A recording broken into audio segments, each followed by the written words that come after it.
ស្ដីបងប្អូនទាំងអស់គ្នាជនជាតិកូរ៉េខាងត្បូងបានចុះទៅប្រទេសវៀតណាមច្រើនណាបងប្អូនមើលវីដេអូនេះសិនតើ 한국인은 자기 나라로 돌아가라는 베트남 사람들. 최근 베트남 온라인 커뮤니티를 통해서 한국인들은 자기 나라로 돌아가라는 게시물들이 엄청난 호응을 얻으며 항상 상위권에 있는데 이유를 들어보면 관광지마다 한국 사람들밖에 보이지 않을 정도로 가득해 베트남인지 한국인지 구분도 가지 않는데 일을 하러 가도 한국인들이 많아서 도대체 여기가 베트남인지 한국인지 구별을 못하겠다는 게 이유야. 거기에 베트남 여성들이 가장 많이 결혼을 하는 나라가 한국이니 아마 베트남 남자들의 반감이 가장 크게 작용한 것 같아. 그리고 베트남 근로자의 평균 월급이 50만 원 수준인데 베트남 한국 기업에 입사한 신입사원의 경우 월급이 70만 원 수준으로 한국 회사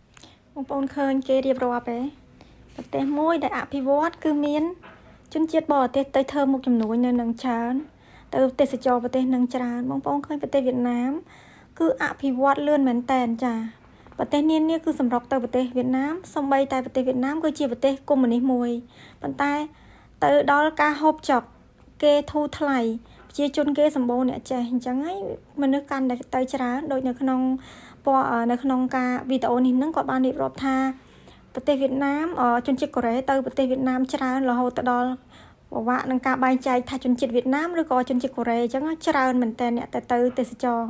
ហើយមួយវិញទៀតគឺក្រុមហ៊ុនកូរ៉េដូចជាក្រុមហ៊ុន Samsung ឯគេទៅធ្វើនៅហ្នឹងអញ្ចឹងណាបងប្អូនប្រាក់ខែងាប់គឺ 70,000 វ៉ុនអញ្ចឹងវាប្រហែលជាខ្ទង់5ឬក៏600អញ្ចឹងដែរហើយ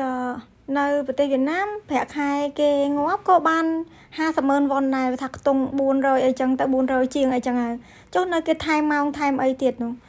លុយគេនឹងកើនហើយជនជាតិកូរ៉េឥឡូវចូលចិត្តរៀបការជាមួយជនជាតិវៀតណាមបងប្អូនរហូតដល់បរោះជនជាតិវៀតណាមគាត់មានរហូតដល់បរោះជនជាតិវៀតណាមគាត់មានអារម្មណ៍មិនល្អ